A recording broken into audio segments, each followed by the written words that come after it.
5 days, Britain, and indeed the world, turned to Farnborough, and we marvelled at what we saw and heard.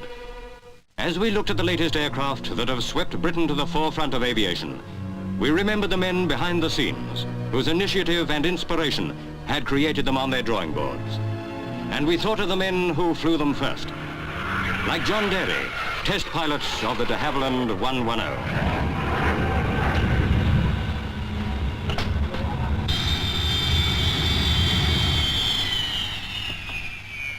But those who watched during those 5 days could never know the feelings of the men whose job it was to take an aircraft through the sound barrier again and again.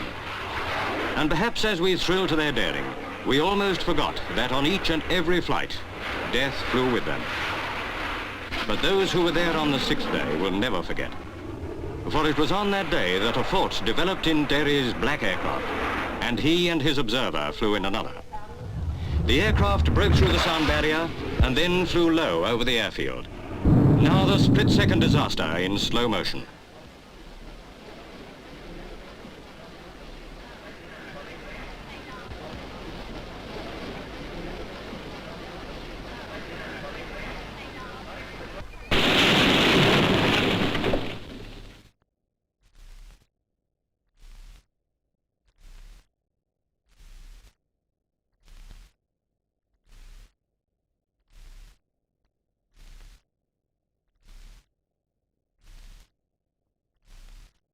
Far better not to show the harrowing scenes that followed.